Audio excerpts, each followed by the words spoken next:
Hi guys, Leo here, welcome to a new video. This is part 3 of programming with Python. The last video I taught you how to use methods and what method to use for. And I told you how to install Pygame, which I'm going to be teaching you how to use today. So we're going to delete the script because that was a 3.6.2 Python. We're going to move over to the other version of Python. So you can just make a random Python file. I just like to call mine script because it's simple. Create a simple Python file, and you just want to do edit with IDLE. And then next you want to just pick which IDLE. I have two, but I want to use this one. For the simplicity of the video, I'm just going to use the standard IDLE because it's easier to use. You can download other ones, but this is just the easiest one to use. So last time I told you how to download Pygame. So once you've correctly installed Pygame, so first off, if you haven't watched part 1 and 2, then you should probably watch those before you watch part 3, because this won't actually make any sense, but because I explained it a bit more. But so you just want to import Pygame here. I'm going to import some other packages that come with Python, like time and random. These are kind of self-explanatory, but they're useful. So import Pygame. So Pygame needs like this special. You just need to run one simple command. You need to do pygame.init. So this init stands for initialization. It basically just sets up Pygame ready for this script. That's basically. Now I have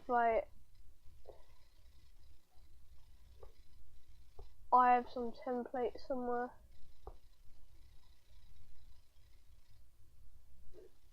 Let me just find it.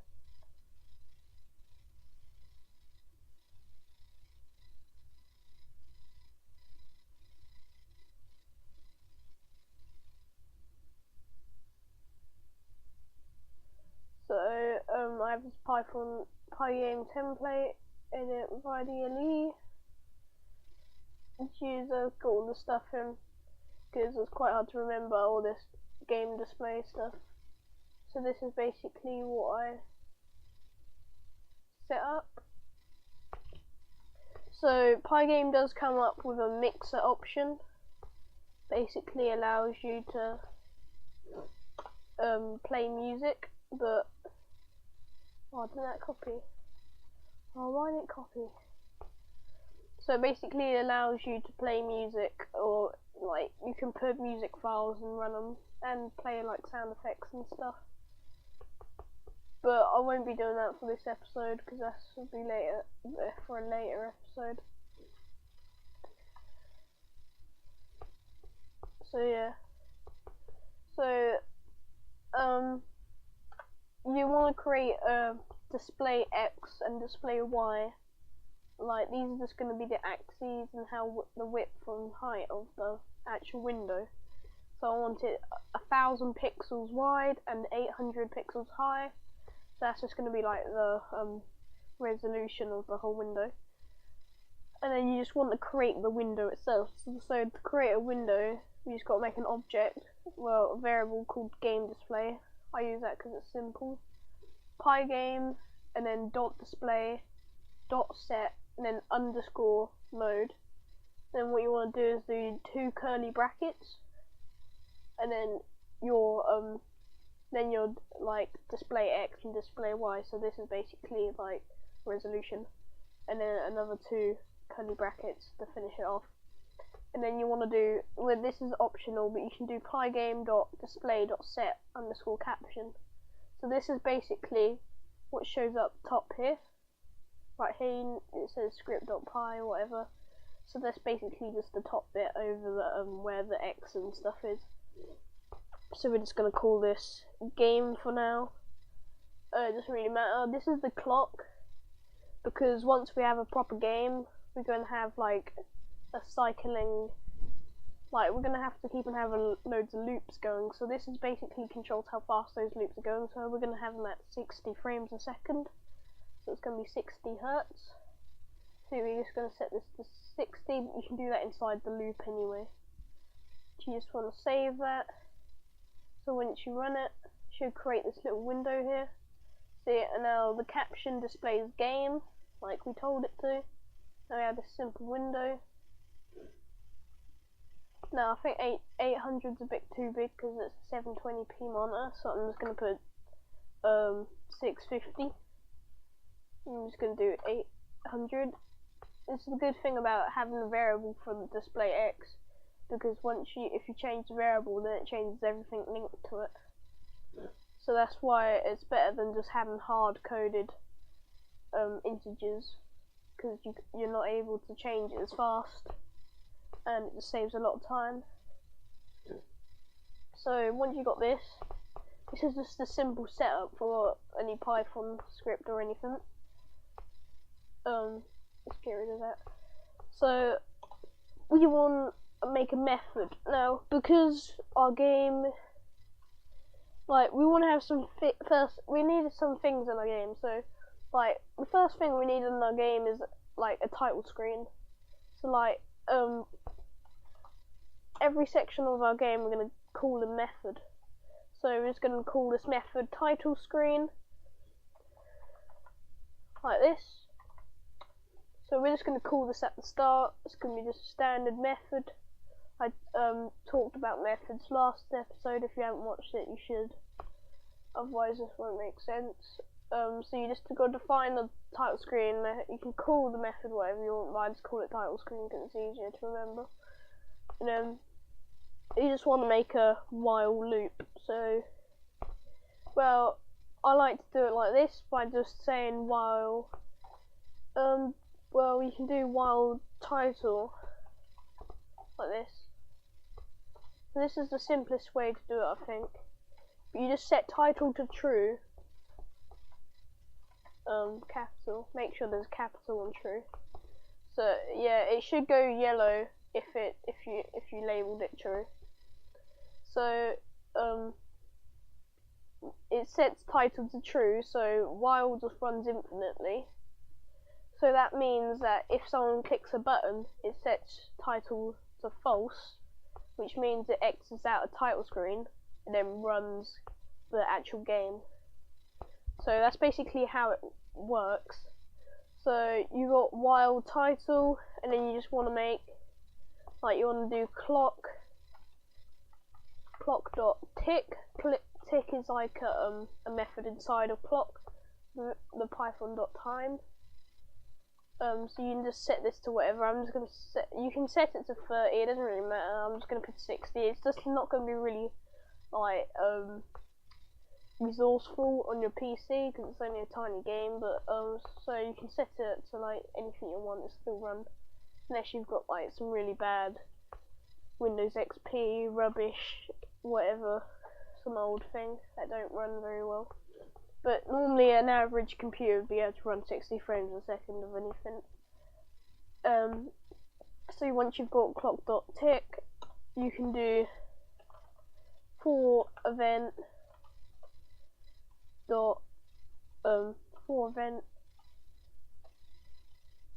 Yeah, so you do for event in Pygame dot event. Underscore get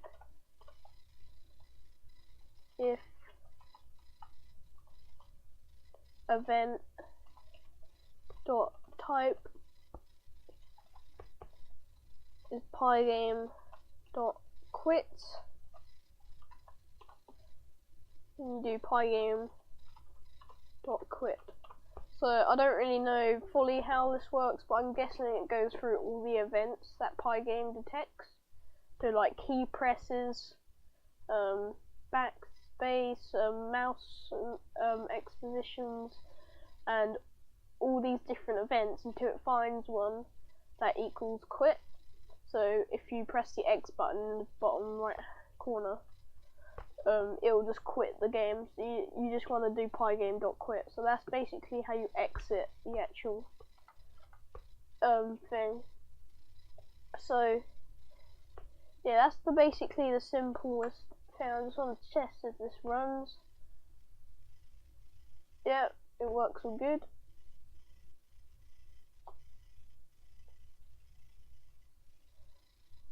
Yeah, so this is basically a standard thing. I haven't really like planned what we're going to do with the game. I'm thinking that we're going to have like some planet survival game, but I'm not really going to do much on the camera because I want to teach you more about how Python works. But this is a simple game. But it's not really a game yet, but this is just like start of game. So I got these other games.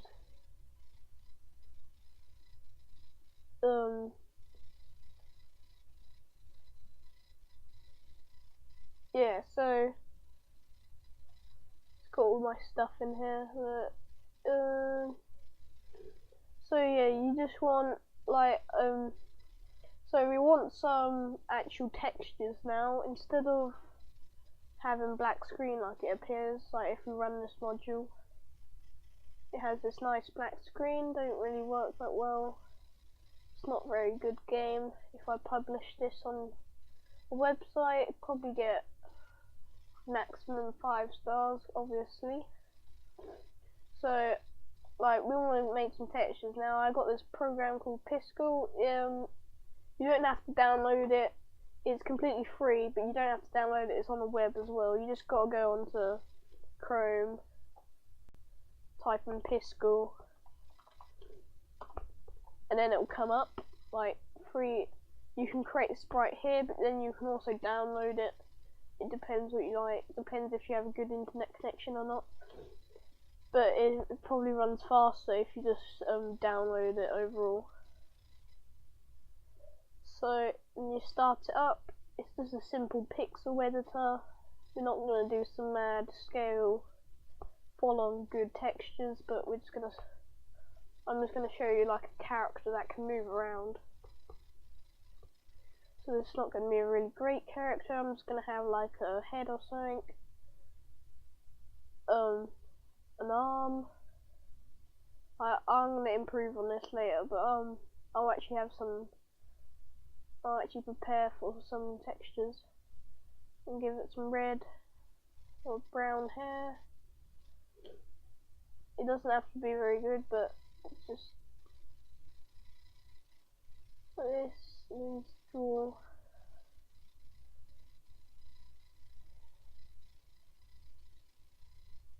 There we go, that'll do. Yeah, this is.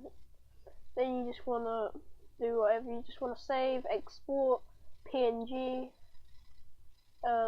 If you want it 32 by 32, but I'm just gonna scale it up by 64 because it's just easier to use. So you go to your where programming with Python, go to there, and then you just do new. You just call it whatever. It's gonna be default new Pygame, but I'm gonna call it face underscore up, and then I'm gonna do. And the cool thing about this is you can just flip it, and it still works like this. And then you can just go face down.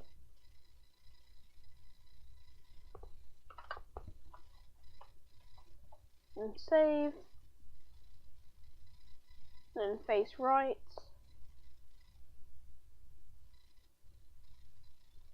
Obviously these are not the best textures in the world, but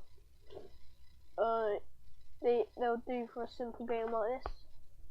Then you do right. And you just do every single direction. So then you do left.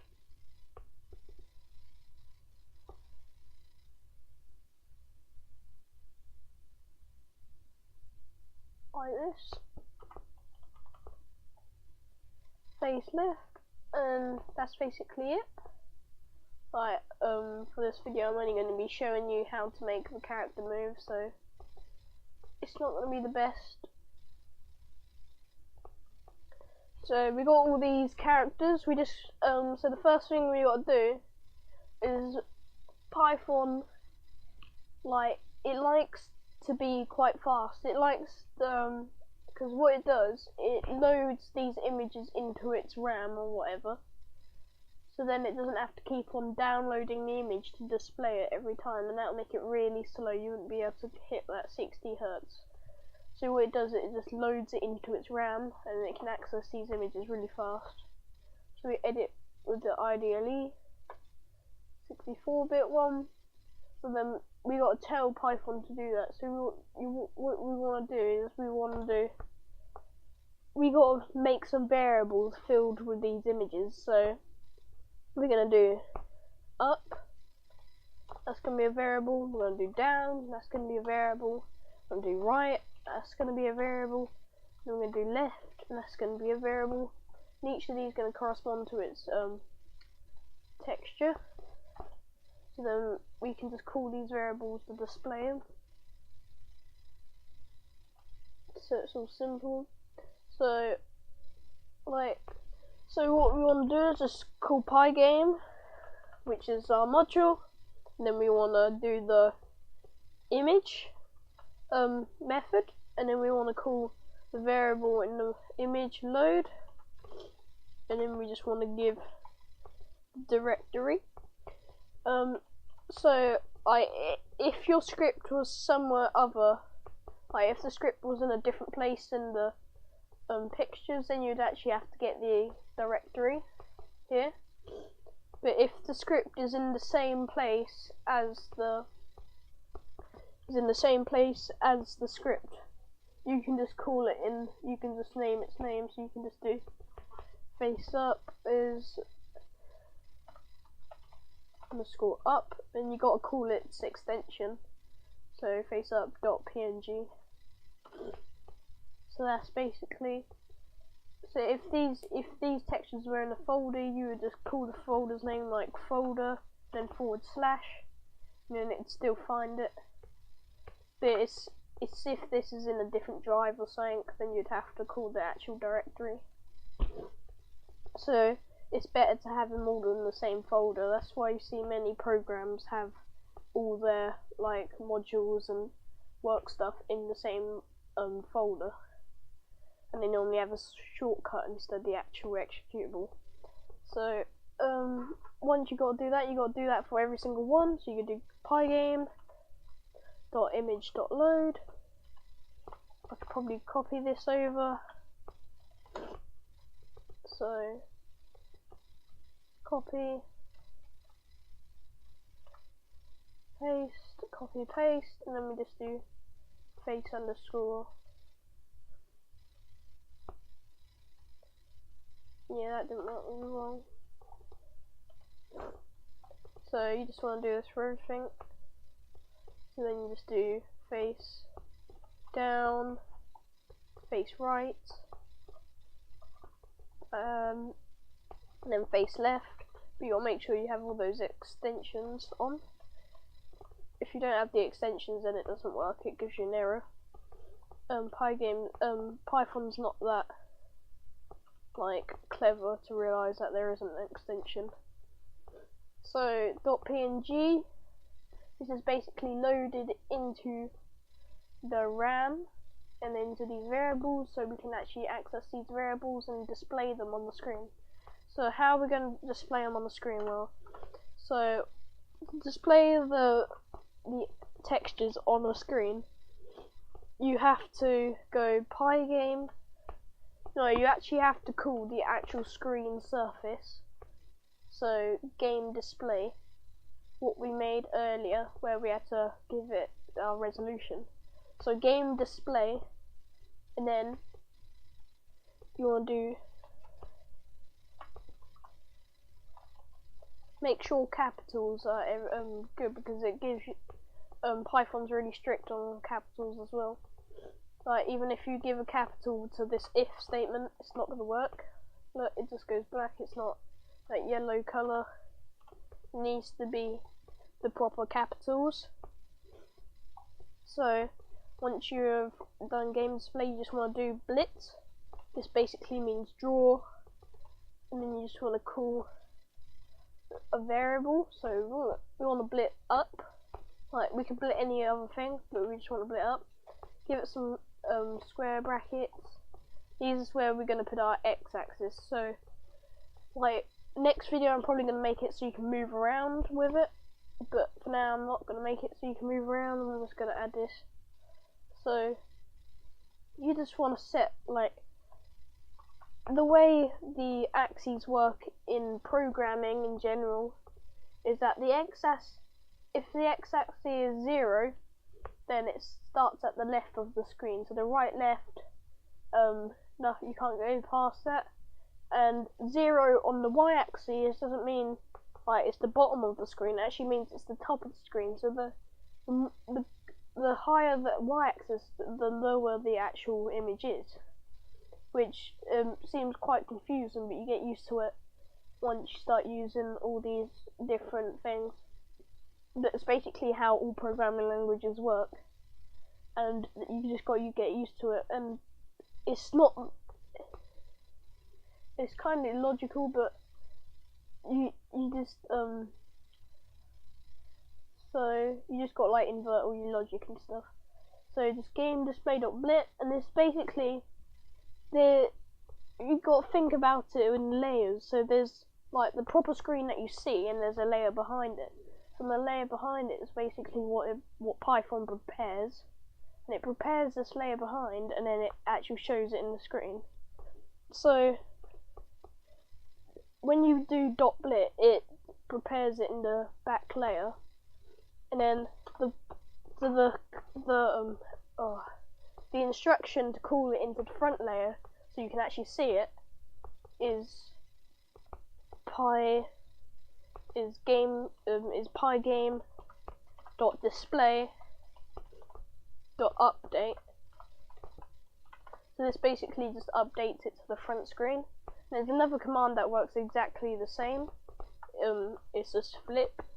I don't know what the difference is. I don't know why there's two, but I don't know. I think that's just a different way of doing it. But Pygame.display.update, it just brings the imaginary back panel to the front. So, like, you can't, if your computer's really slow, you can't see Python drawing out each single thing, because that will happen in the background, and then you won't get to see it drawing out. Or just like show it instantaneously. So if we run this module now,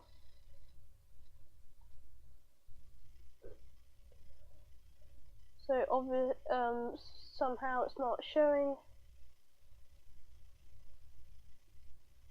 Don't know why it's not showing. Oh yeah, because we need to call this title screen. So because it's a method, it doesn't actually call itself. So like if we do this, go back, we actually need to call title screen. You gotta make sure that every time you make a method, you have to call it. So yeah, do that. Run it. Oh, looks like we've got an error. Okay. So I'm just gonna comment this out. So to comment something out, you just have to put a hashtag there, and it basically gets rid of it. So that's basically it if you don't want that part to run. This all should work. There we go. You get the head, but because we made the arms the same color as the background, then you can't actually see the arms. But we can change the background by doing some other extra code. If we just kill this. Now, we want to change the background before we blit this, because if we change the background after we blit this, the background's just gonna fill in over the blit, and it's just gonna get rid of it. So that's not really what we want to do. So if we just make another room here, and then we just got to do game display, calling our surface, Now surface is just the window. Now you just want there's an extra one. Call the method is fill, and then what you want to give here is a color. So it uses the RGB, so red, green, blue. You can also make variables called this, but I like just to hard code it in because I don't really change the background unless you want to have like sort of rainbow coloured. Like if you had a rainbow coloured background, I suppose you could have that. I could set that up in the next episode, but for now we just got to do red, which I'm going to put 20. This 20, 20, 20. This is just going to be a really dark grey, like a really dark one. Because if all the things are the same, it's basically a shade of black. Well, a tint of black. So now that you can sort of see the arms there, like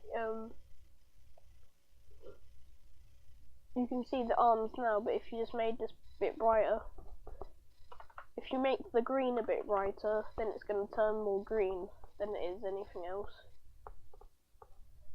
See, look, now it's more green. And if you add more red, then it's going to look more red. And if you have like comparison of red and green, it's going to make some other colour. So that's basically how you do fill tool. So this is like the simplest game you could possibly have. It's still not really a game, but you have a character and you have a background. So yeah, that's basically all I have time for today. So I hope you enjoyed the tutorial. If you haven't watched part 1 and 2, you should watch those as well. Watch my other videos. Subscribe if you want to.